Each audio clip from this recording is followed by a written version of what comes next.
Whether you're a skilled professional or you run a business, one thing is certain. Even if you're the best at what you do, you're not the only one doing what you do. Smartphones, the internet, and social media has made life a lot easier. With just a couple of clicks, people can now set up their businesses and start selling online. With just a couple of clicks on LinkedIn, people can now apply for certain roles and land their dream jobs. While that sounds good, it has created a massive problem. The competition is now fiercer than ever before. You now have to compete with hundreds, thousands, and hundreds of thousands of people who are trying to achieve the same goal as you online. So how do you gain an unfair advantage over these people? How do you stand out?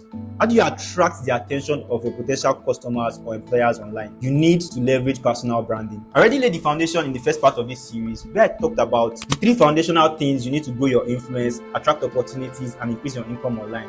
How to become one of the best in your industry, and how I landed an opportunity where one of the campaigns did 12 million within 14 days and earned me 2.6 million naira. In this video, I will give you a precise personal brand strategy that will give you clarity, that will give you a sense of direction, and give you an unfair advantage over other people who are doing exactly what you're doing online. There's this popular animated series titled Avatar: The Last Airbender. It features 2 major characters. One is named Aang, aka the Avatar, and the other is Zuko, the Banished Fire Nation Prince. Aang's goal in that series was to master the 4 major elements: air, water, fire, and earth, so he could defeat the Fire Lord, who had attacked and laid siege on the other nations. Zuko's goal was to capture Aang, so he could restore his lost honor. Because Zuko was so particular about his lost honor, he did something that I find crazy. He marked himself and entered allied territory to save a captured Aang, so he could capture him by himself and restore his lost honor. It's the audacity for me. Did Aang defeat the Fire Lord, and was Zuko able to capture Aang and restore his lost honor?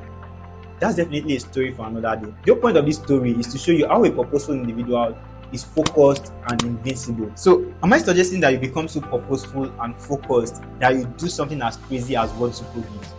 Far from it. But without a sense of purpose, you will keep moving in circles online, and you will keep chasing trends and taking actions that won't serve your personal, professional, or financial goals. However, having a precise strategy gives you a sense of direction, so you know exactly how to show up, maintain consistency, and attract opportunities online. So these are the 3 things you need to develop a precise strategy that will give you an unfair advantage over your competitors online. 1, you need to clarify your purpose, vision, mission, and values. First, your purpose. Your purpose or why explains the reason and benefits people stand to gain from working with you or trying out your products or services. It answers the number 1 question your potential audience, employers, or customers have: why should I care? When you define your purpose, you make yourself more clear, relatable, and inspiring. So to clarify your purpose, you need to describe who you are and what you're good at that's worth your target audience's time, attention, or money. Next, you need to clarify your vision. What goals are you trying to achieve with your influence and online presence? And where do you see yourself in the future after achieving all these goals that you have in mind? That is your vision. Think about the 3 to 5 measurable goals you'd like to achieve as you begin to use your online presence to grow your influence.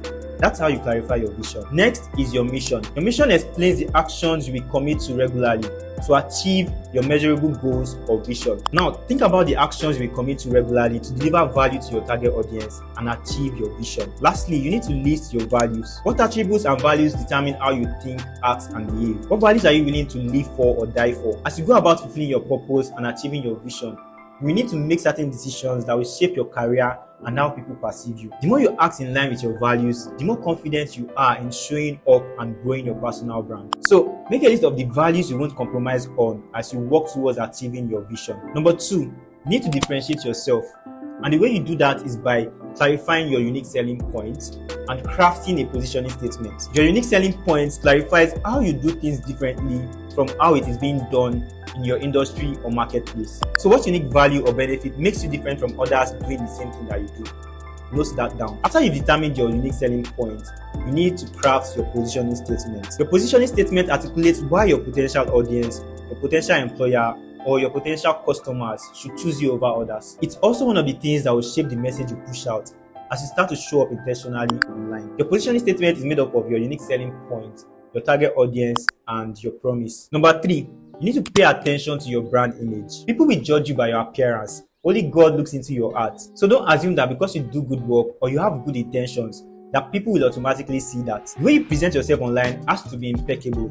It needs to show that you are really intentional about what you do, and it has to leave a lasting positive impression. The way you do that is by 1.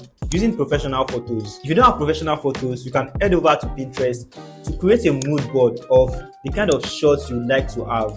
Then you can reach out to a photographer to give you some professional shots. That way, the kind of shots you shoot online will be professional too. I don't know if you see what I did here. But hey, let's move on. 2. You need to create a brand identity. Your brand identity is made up of the fonts that you use, your color palette, your logo, and a brand guideline to make sure that you are recognizable and cohesive on all your touch points. To recap, with the competition growing fiercer and fiercer by the day, you need an effective strategy if you want to stand out from your competitors. And these are the 3 key things you need to do to gain an unfair advantage over your competitors. 1. You need to clarify your purpose, vision, mission, and values. 2. You need to differentiate yourself by determining your unique selling point and crafting your positioning statements. And lastly, you need to pay attention to your brand image. Did you get value? Let me know in the comments below. Now, these are not the only strategies you need to stand out online and build your influence. In the next video, I will show you how to hack peak visibility online so you can attract and retain the attention of your potential customers or employers using the power of storytelling and content.